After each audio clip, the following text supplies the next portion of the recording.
April 19th, 1995, Timothy McVeigh took my life away. The life I had then, I don't have anymore. It was a beautiful spring day, and it should have stayed that way, but it didn't. We all changed. It felt like someone had grabbed a handful of pea gravel off of their driveway and had thrown it at me. And as I found out later, that was the shards of glass from the front of the building coming through and slicing through my head and through my arms and through my body. He was an ordinary American with an all-American childhood of Little League baseball, Santa Claus, and cowboys and Indians. They were just ordinary Americans, going about their daily routines. Then one bright spring morning in April 1995, their destinies became locked together forever.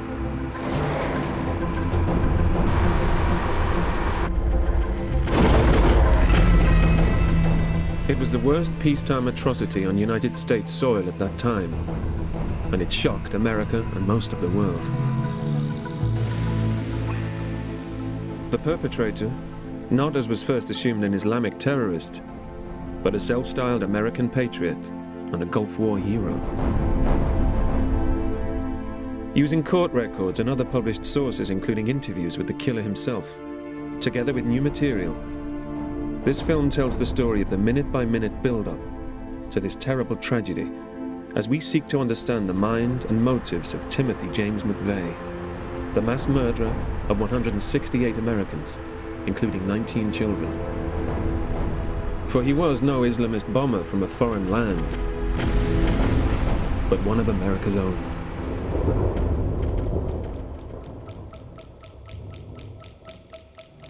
In 1 hour, Oklahoma and the United States will be changed forever. Aaron and Elijah Coverdale lived with their grandmother, Jenny, less than 2 blocks from McVeigh's target, the Alfred P. Murrah building in Oklahoma City, which also happens to accommodate a daycare center on the 2nd floor which the boys attend. Aaron was the smart kid, the good kid, the quiet kid.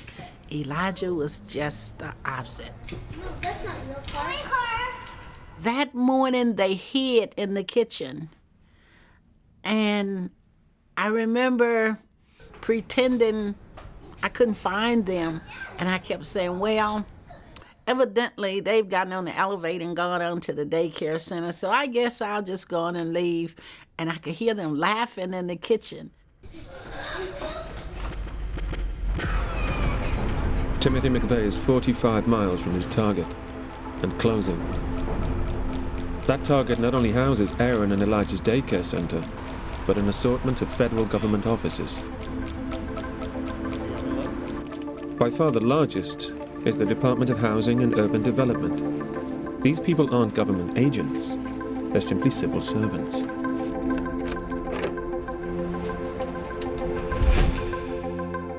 Susan Hunt is the department's administrative officer, and as such, the mother figure for most of the employees.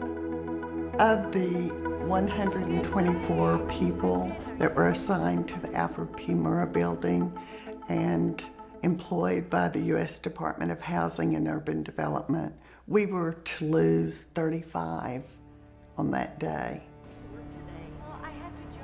If I could have sat next to Timothy McVeigh the day that he drove the truck to Oklahoma City, I would have reasoned with him. First, I would have said, what happened to you? Have a good day. Thank you. You too. Bye now. Why would you even think that killing innocent people would make a difference? Why?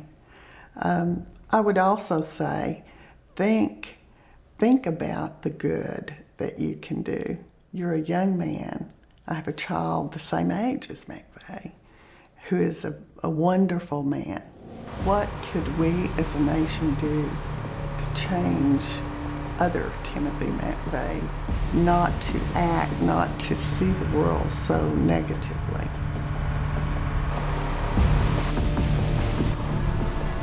Timothy McVeigh was now just 50 minutes from taking his place in history amongst the pantheon of mass murderers. But this is no impulsive act of the moment. Should he be captured, McVeigh carries with him in the cab of his bomb on wheels an envelope he's prepared, containing newspaper cuttings, quotes, and random jottings that represent a frightening political philosophy that he's honed to a murderous edge since his teens. But his winter of discontent had once been a more glorious summer for the son of New York.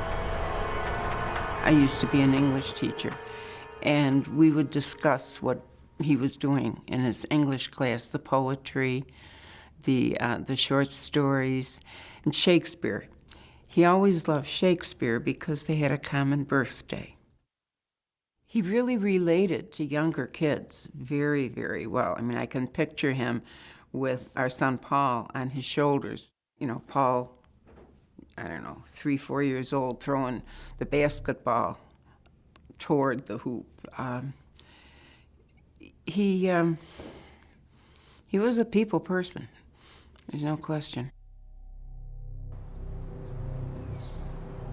For a people person, with an all-American childhood and a love of Shakespeare, during his last years at high school, and after he graduated, McVeigh's interests and obsessions began to take a more sinister turn. He was increasingly fascinated by America's underbelly world of gun culture, survivalism, and hatred of government interference in the right to bear arms. His Bible became a shady work of fiction by former American Nazi Party official William L. Pierce, written under the pen name of Andrew MacDonald. It tells the story of a true patriot who bombs the FBI headquarters in Washington, killing more than 700 people. If we don't destroy the system before it destroys us, if we don't cut this cancer out of our living flesh, our whole race will die. For a young, impressionable man like Tim McVeigh, who was totally in love with the idea of the gun culture, the Turner Diaries was just the kind of book that he was looking for, because it was a book about gun rights, it was a book about hatred for the U.S. government, and it was also a book about a terrorist act. The explosion will take place in a large central courtyard. It hooked into something with Timothy McVeigh's personality that started with his love of guns, and it inspired him to become a gun collector. And is that not a key to the whole problem? The corruption of our people by the Jewish, liberal, democratic, equalitarian plague which afflicts us is more clearly manifested in our soft-mindedness, our unwillingness to recognize the harder realities of life, than in anything else. All the liberals and the Jews had to do was begin screeching about inhumanity or injustice or genocide. It was, of course, more than an anti-government book. It was anti-Semitic, it was white supremacist, and it talked about the takedown of the U.S. government. But there is no way that we can destroy the system without hurting many thousands of innocent people. No way. At the Regency Apartments, just a stone's throw away from the Morrow Building, Jenny Coverdale is taking Aaron and Elijah to daycare. Timothy McVeigh is still on the freeway with 30 more miles to drive. Oklahoma's cataclysm is 40 minutes away and counting. For some reason, I cannot remember that trip. I can tell you some things that have been told to me. I had a friend that lived at the Regency. Her name was Charlotte, and she would always sit in the lobby waiting for her ride to come and pick her up to take her to work.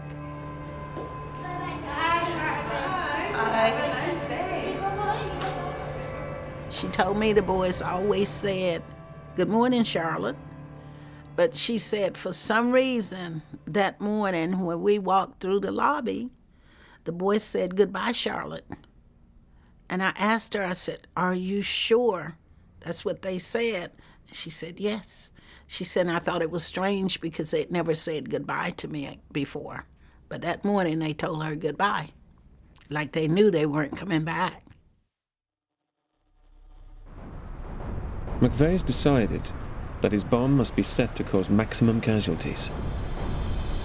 He believes that while the government can rebuild bricks and mortar, it's only when lives are lost in great numbers that the justice of his cause, that the federal government is totally out of control, will be recognized. It's a cause that stems from his love of guns. He had his own love affair with guns, which came to him through his grandfather, who, when I asked him who he loved, he spontaneously said, my grandfather, and then later his father. And when I pointed out he did not mention any of the women in his life, his mother or his sisters, he said, well, I noticed that. But it's the only real close love relationship he ever had was with his grandfather. And his grandfather loved guns and hunting, and Tim's love of guns evolved from that relationship with his grandfather. Not everyone appreciated McVeigh's love of guns as much as his grandfather. McVeigh himself later related what happened when he upset a neighbor with a shooting range he'd set up in the backyard. What the fuck you doing, you little prick? Has that been you shooting all summer long? Do you know how close my house is back there? These rounds gonna be travel 2 or 3 miles. McVeigh loved shooting so much that he would shoot at groundhogs in his father's garden out of his back window. So he'd actually be standing in the kitchen shooting out the window at groundhogs in his father's garden. And we actually, Michelle asked McVeigh, isn't that a bit unusual with all that smoke in your kitchen and the smell of gunfire going off in your kitchen? And he thought it wasn't at all unusual. He thought it was very normal to do that.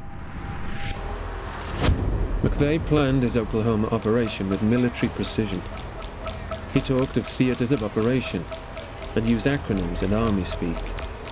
Not surprising, really, as he was a battle-hardened soldier. After high school and a series of dead-end jobs, McVeigh decided in May 1988 to join the army. With his love of guns, it was a natural home for him. McVeigh had very strong beliefs, and he always called himself, his self-explanation was he was a survivalist, and he didn't believe in big government at all, and he honestly, in his mind, he told me many times that he thought, he didn't know exactly what it was, but something was going to happen, and you had to be ready. You had to have guns, you had to have ammo, you had to have food, water, to last you a significant portion of time. And he'd always say, at least 6 months, you really need a year. And he had it. He had a year's worth of all of those. Did he, you shared a room with him for a considerable time. Tell me a little bit about his political opinions, how he talked about them, did he try and convert you, that sort of thing. He really talked less, when you say political opinions, he talked in a broad range, never like specific Democratic, Republican, something like that. It wasn't that. It was all broad range, big government. He just thought the government shouldn't really be involved in anything other than national defense. He really just didn't think they should be in the day-to-day lives of people, that the big government should not have any power there. Why did he think that, do you think? I'm not sure. See, that's something he came in the Army with. He had these survivalist opinions, and when he got there, because I remember in basic training, and I hadn't known him maybe 2 or 3 weeks, and him talking all of it, and telling how he had land where he was going to build bunkers, and that came off as kind of strange. You meet some strange people when you go in the Army, and but with him, he was such the all-American look, clean haircut, never drank, never smoked, never cursed. I maybe heard him say 2 or 3 curse words in all those years. I mean, so his manners were so good. He was super polite, You know, so he didn't come off as a crazy. He didn't come off as, you know, somebody that was off the wall. He came off as he's very intelligent also. That's one thing you have to understand. He was a super intelligent person. He would figure things out so quick. We'd get a new weapon. Within 3 hours, he's taking it apart, putting it back together. He played little games where he'd blindfold himself and put it back together, and everybody else is sitting around trying to figure out how to put it together the first time. When we became gunners, he excelled from the start. And about a year into it, we went to a gun range, which we had to do it to qualify every year. Not only did he qualify, he got the first perfect score on that gun range with the Bradley, 1,000 out of 1,000 shots, which is amazing because if you get 850 out of 1,000 shots, you're considered a very good gunner. In January 1991, McVeigh, who was by now a sergeant and a top Bradley fighting vehicle gunner, was sent to Iraq.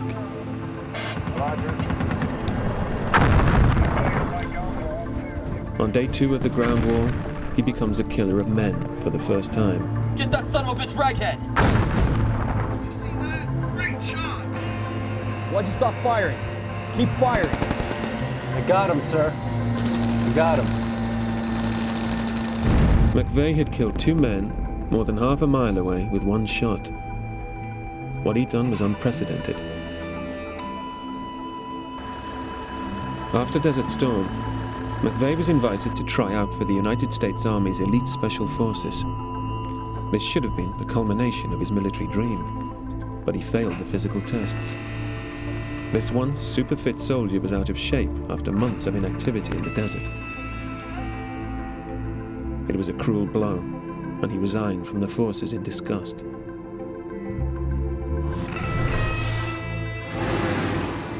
Unemployed and angry, this was a man who had taken lives for his government only a few months earlier in the desert. Now he was beginning to think that he may need to take lives again, closer to home. Dear sir, politicians are out of control. Their yearly salaries are more than an average person will see in a lifetime. At a point when the world has seen communism falter as an imperfect system to manage people, democracy seems to be headed down the same road. What is it going to take to open the eyes of our elected officials? America is in serious decline. Is a civil war imminent? Do we have to shed blood to reform the current system? I hope it doesn't come to that, but it might. Timothy McVeigh. 3 years later, and the threat of bloodshed is about to become reality. In 30 minutes, McVeigh will take the final step over the edge.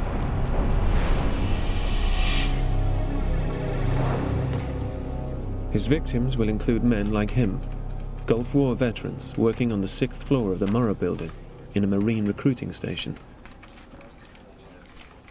Sergeant Davis was a very squared-away Marine. He was married and had a little daughter that was 2 years old.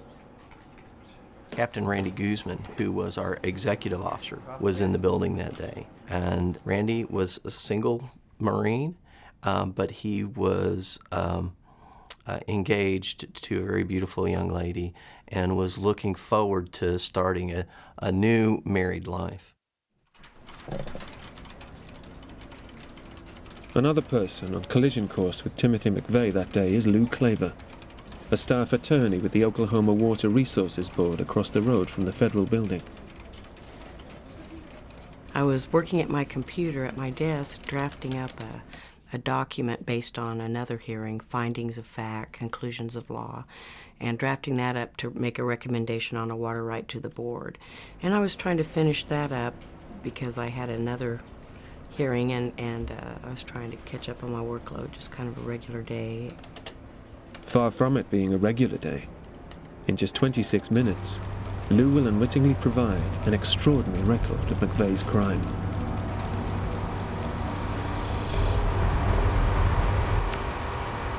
McVeigh has been careful to drive at or just below the speed limit, and to signal every lane change. But as he was later to tell a reporter, just as he approaches the outskirts of Oklahoma City, he finds he has an unexpected and unwanted companion on his tail.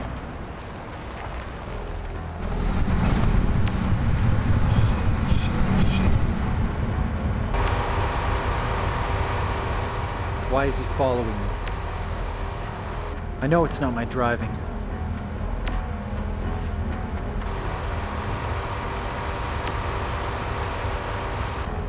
Is there a problem with the truck?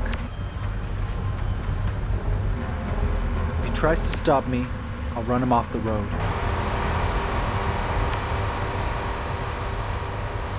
After several miles, the cop simply peeled off, and McVeigh was free to continue his mission of death unimpeded.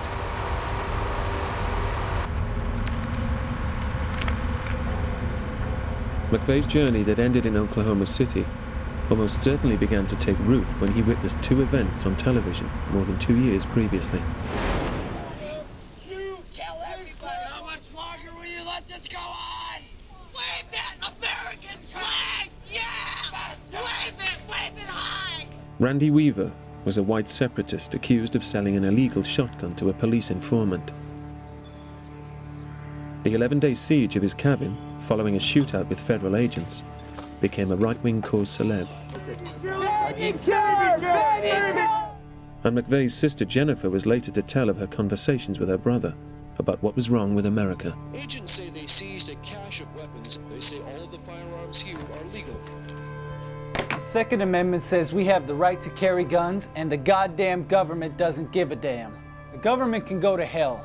They just want to disarm us so we won't be able to resist when they come in with their UN buddies to take all us real patriots away. Think about it. How many screwdrivers does the average American have in his toolbox? McVeigh looked upon guns as like the tools of life. He in fact used the toolbox as a metaphor. Standard, Phillips, long handle, short. It's the same thing for guns. In your gun chest, you have several guns. One for hunting, for food, another for target practice, another for self-defense. Come on, ask the storekeepers in the LA riots if that's so unreasonable. A couple of pistols just to have, and maybe a few to trade. He figured that if the government ever collapsed and there was no currency, people could trade in guns, that guns would take on a great deal more value. And there was a point in his life where he actually started collecting guns. The feds will stop at nothing. You see, they got these crematoria. They're huge. They're gonna build 130 concentration camps so they can exterminate their enemies.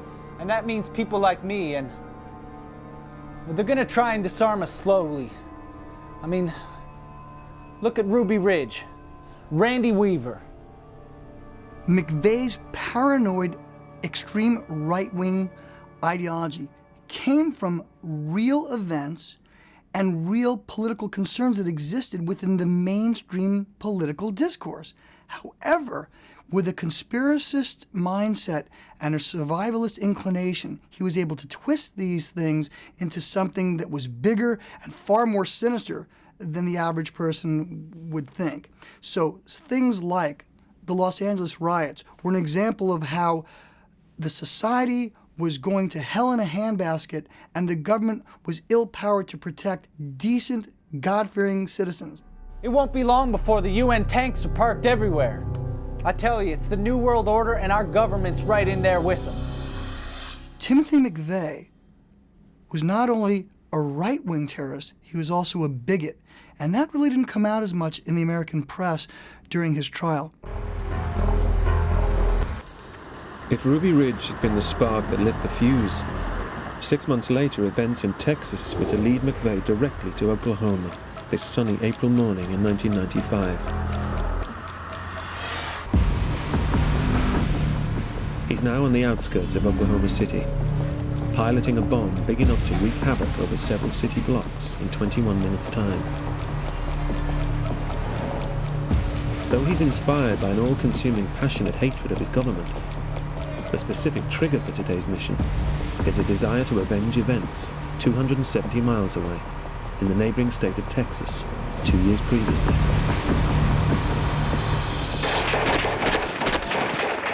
For ATF agents, it was the day from hell.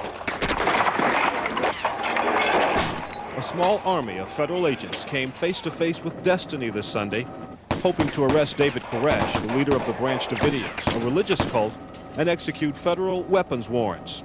No warrants necessary, weapons were waiting. The siege that followed the first assault at Waco became a call to arms for anti-government crusaders nationwide. And no one followed the developments more avidly than Timothy McVeigh. After a few weeks, McVeigh, who was by now living the life of a disaffected drifter in Florida, could stand being a bystander no longer. He had to go and see for himself. He had to go to Waco. After a journey halfway across America, from Florida to Texas, he never made it to the Branch Davidian compound, much to his disgust. What is this?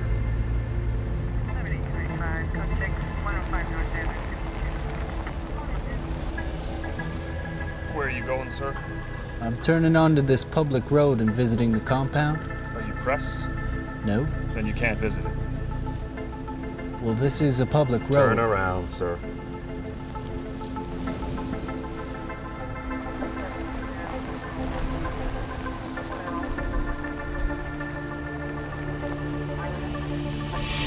Take the whole lot of you out with one grenade.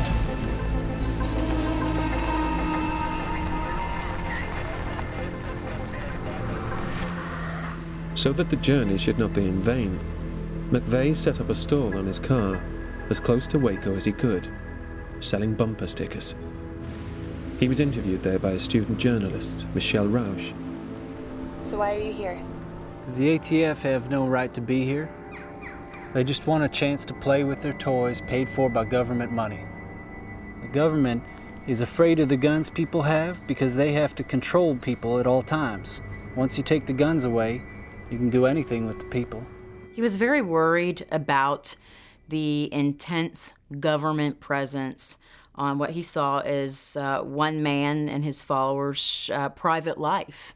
And that was really what concerned him, how they stormed the Branch Davidian complex, their continuing presence there, and he thought it was a sign of more to come. You give them an inch, they take a mile. As someone who has been described as obsessed with this, he didn't come across as obsessed. He came across as very low-key, although passionate about what he believed.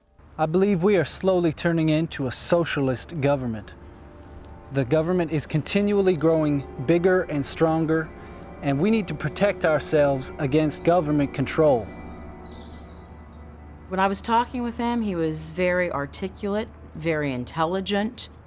I left that interview, again, fascinated by what he had to say, but I remember the one thing that kept sticking out in my mind was, being that we were close in age, I thought it's amazing that we grew up in the same country but have completely different views of how the government is involved in our lives.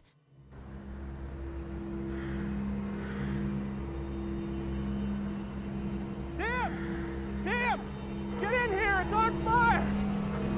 What the hell are you talking about? It's Waco! The feds! They've gone in! It's on fire! Holy shit. McVeigh was long gone from Waco when, on April 19, 1993, federal agents finally broke the 51-day deadlock there. In the fire that followed, as many as 80 Davidians, including 17 children under the age of 10, died.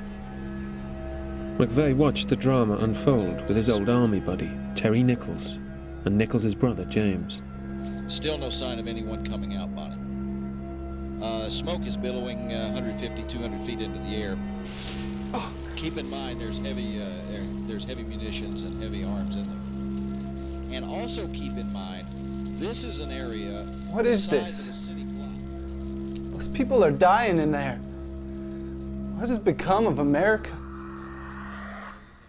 He told me that when he heard that the government had attacked with tanks and that the entire compound had gone up in flames, that he was overcome with an anger, a rage like he had never previously experienced.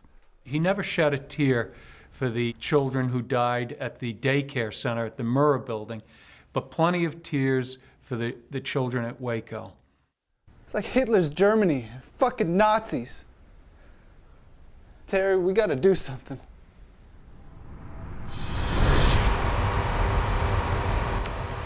Two years to the day after the apocalyptic events at Waco, when Timothy McVeigh is seeing out the final minutes of the plan he began to hatch with his friend, Terry Nichols. McVeigh is determined to kill his fellow countrymen in far greater numbers than has ever been achieved by anyone, anywhere, previously in peacetime.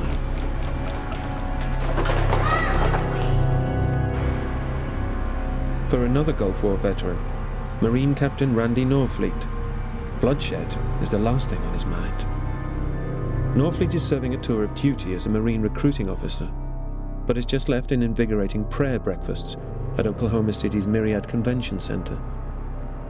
After the prayer breakfast, my friend and I walked to the parking garage and walked directly to my car, and we were just chatting about general topics and our activities of the day when I got to my truck about 8:45.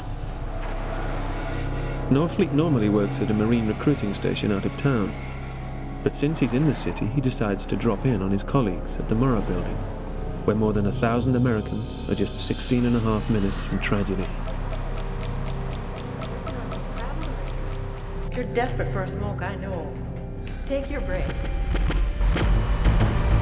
McVeigh has planned every aspect of his operation down to the last detail.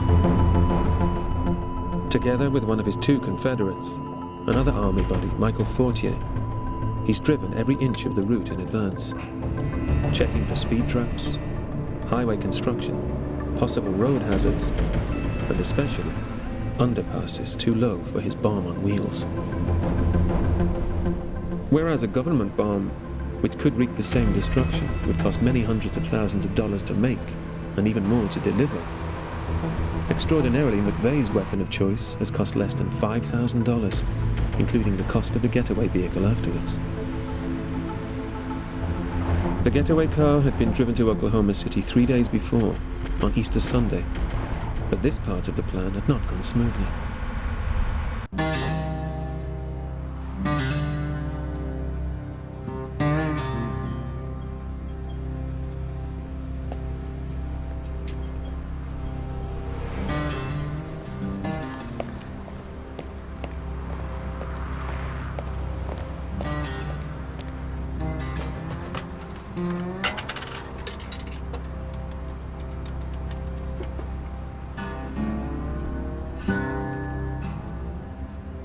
Terry, where the fuck are you?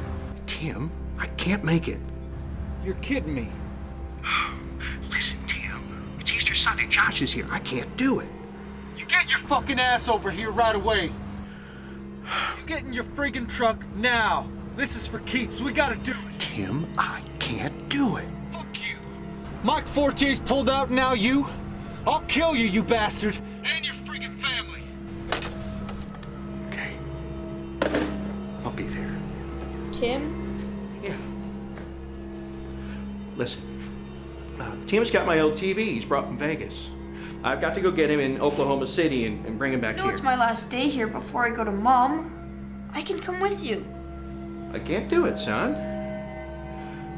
It'd be too uncomfortable in the truck with all three of us.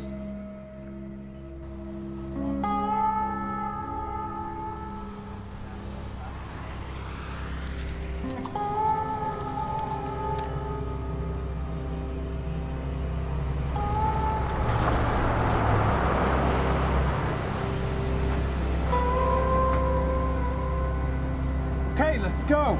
You follow me.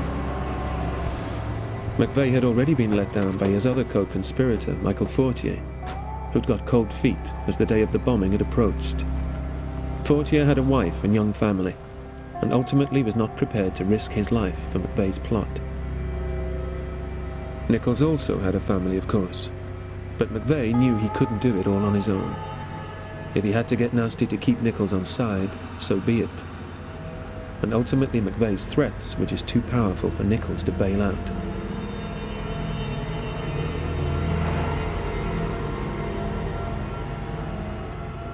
During his earlier reconnaissance mission, McVeigh had chosen an out-of-the-way parking lot to leave his getaway car, a few hundred yards from the Murrah building. With 3 days to go to the bombing, the car was parked, ready and waiting.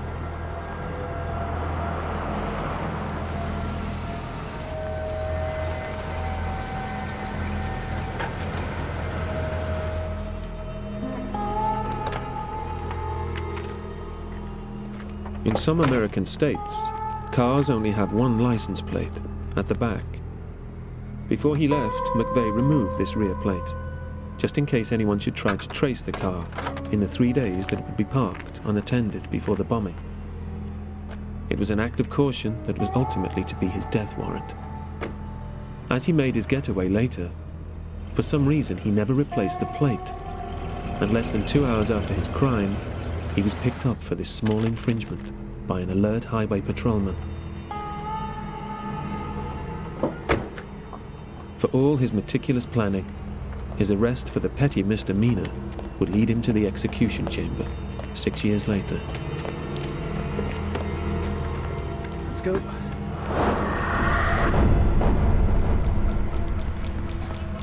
Timothy McVeigh was not a suicide bomber as such, but he had developed an indifference to life, his own in particular. Like the hero of his favorite book, The Turner Diaries, he had decided that his cause was more important than either his life or that of his fellow Americans. Although to McVeigh this was a combat mission, the envelope which he'd prepared earlier and carried with him would tell the world what he believed and why he'd carried out this ruthless crime. The package contained random jottings, selections from his bumper sticker collection, quotes about liberty from Winston Churchill, John Locke, Samuel Adams and Thomas Jefferson, amongst others, and a copy of the Declaration of Independence, on the back of which he'd written the defiant threat to the politicians he so hated: "Obey the Constitution, and we will not shoot you." McVeigh's chosen attire for the bombing just had to be his favorite Patriot t-shirt, the one he had got when he briefly joined the Ku Klux Klan. The Latin inscription on the front contains the words shouted by Abraham Lincoln's assassin as he shot the president: "Thus ever to tyrants," while the back contained McVeigh's favorite quote from Thomas Jefferson: "The tree of liberty must be refreshed from time to time with the blood of patriots and tyrants." In addition to the blood of patriots and tyrants, McVeigh is to spill the blood of hundreds of his fellow citizens, including small children. When I think of Elijah and Aaron, I think of all the good times we had and how much I miss them. You have to realize they were my second chance raising children. I'd raised my boys.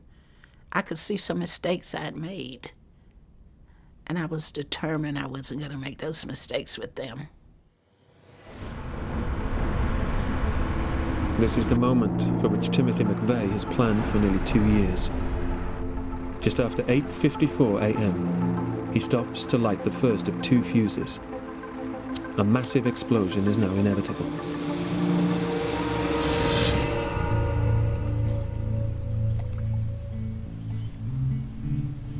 The bomb contains 1,200 pounds of highly volatile nitromethane fuel, which McVeigh has purchased from a racetrack in Texas, posing as a motorcycle racing enthusiast. This is to be mixed with nearly 6,000 pounds of simple ammonium nitrate fertilizer he and Terry Nichols had legally bought in stores. And finally, the lethal cocktail will be detonated with explosives and fuses they've stolen from a quarry in Kansas. This is taking too long. Well, why would you mark up what we need on the barrels? Yeah, good thinking.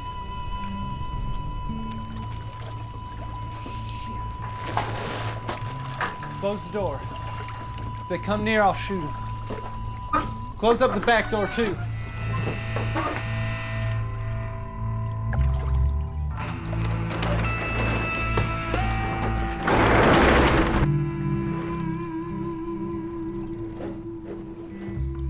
Fortunately for Richard Wall and his son, they did not investigate the strange goings-on in the Ryder truck at Geary Lake that day.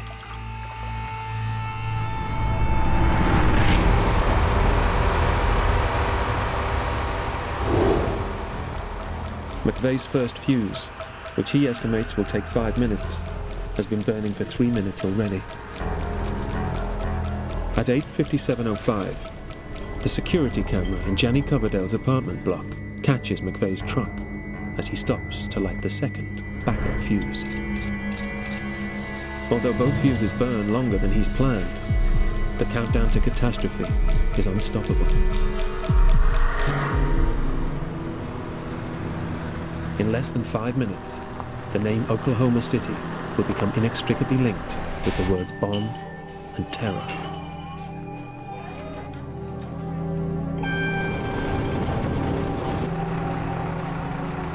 I came to the stoplight in front of the Murrah building. As I was stopped there at the red light, I noticed a Yellow Rider truck sitting in front of the Murrah building. And I began to wonder, why is it there? Because there were no other cars parked on that side of the street. And it was a loading zone, it was a no parking zone. And the truck was not open and no one was unloading anything. And so I thought it very peculiar that the truck was parked there. A young man stepped out of the vehicle, closed the door, and ran across the street.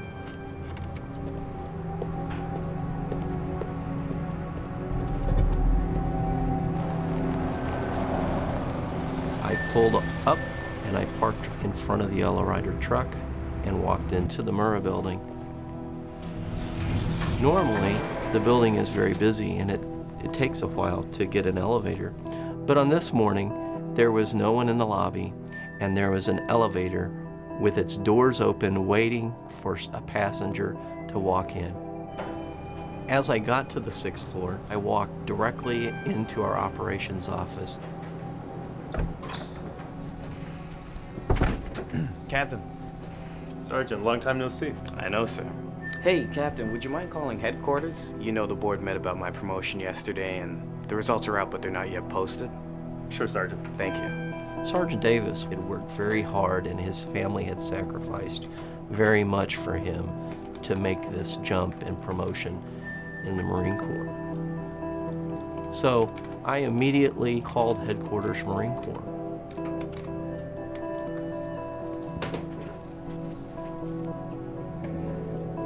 Sergeant, the line was busy, but give me 5 or 10 and I'll try again. I just need to talk to Captain Guzman. Maybe later.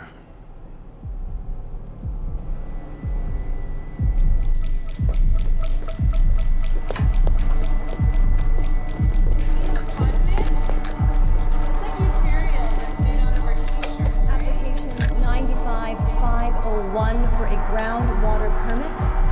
My name is Lou Claver, and I have been designated by the 9-member Water Resources Board to serve as the hearing examiner on this matter.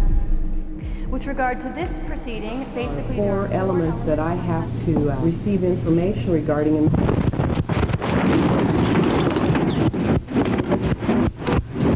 What's the electricity line? My whole world went dark.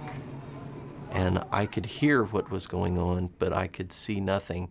And it fractured my skull, broke my nose, and left me bleeding, unconscious, with 2 open arteries on the floor, on the 6th floor of the Murrah building. I was in the hospital for 2 days. And as the recovery efforts began to go on, I watched it intently. And one day we noticed that all the machinery there had stopped and the whole site became very quiet because they had found a Marine, and that was Sergeant Davis. And they found Sergeant Davis and they were able to identify him by the red blood stripe that all Marines proudly carry on their dress blue uniforms. And next to him, not but 2 or 3 feet away, was Captain Guzman. And he was still holding on to the same phone that I had been holding on to 10 seconds before, sitting behind the same desk that I had been sitting behind not but 10 seconds before. Sergeant Benjamin L. Davis did get his promotion, but did not live to know about it. On that day, to lose these precious souls, to lose the folks that had so much to give the world and sought tomorrow so aggressively. It's just so unbelievably sad to know that Linda Florence will not hold her little boy that she wanted so bad and finally had. It's so sad to know that Teresa Lauderdale, I never saw their faces before they died. Susan Farrell and Mike Weaver, Don Burns and Lanny Scroggins, George Howard and Tony Reyes. If I could have gathered them all up and taken them back to my office, I would have, but I couldn't, and I know that.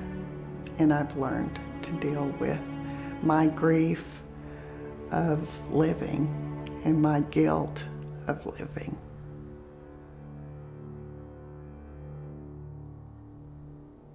April 19th, 1995 was a typical morning.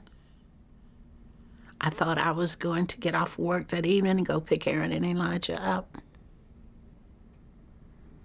But when I dropped them off at the daycare center that morning, I didn't know that I would never see them again. I didn't get to see them after I dropped them off. My sons wouldn't let me see their bodies. That's how bad they were. I don't know where God was. I've asked him that over the years. I've screamed at him. I asked God to just let Aaron and Elijah be alive. For some reason, my prayers weren't answered. My counselor had me to write a letter to Aaron and Elijah. And I explained to them why I didn't go back to the building to pick them up that evening. I explained to them about Timothy McVeigh, what he did to them, and why they were in heaven with Jesus. I also told them I would never stop loving them.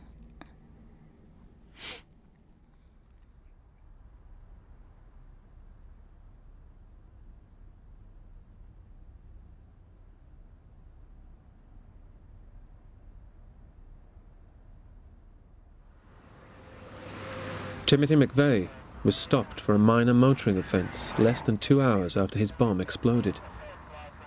He'd not replaced the number plate on his getaway car. He was then arrested for having an unlicensed firearm. 2 days later, just before he was due to be released, the FBI connected him to the atrocity. Timothy James McVeigh has been executed by lethal... 6 years on, he was executed by lethal injection at 8:14 a.m. on June 11th, 2001, after a final meal of 2 pints of mint chocolate chip ice cream. The horror for the United States, for all of us that were involved in the Murrah building bombing, was that this young man was from the United States. And so instead of fearing the unknown, it brought to the United States a fear of our own, which is a very, very scary thing. Timothy McVeigh, to me, is worse than the Middle Easterners that flew those planes into the World Trade Center and the Pentagon, because Timothy McVeigh was an American. Americans don't do things like that.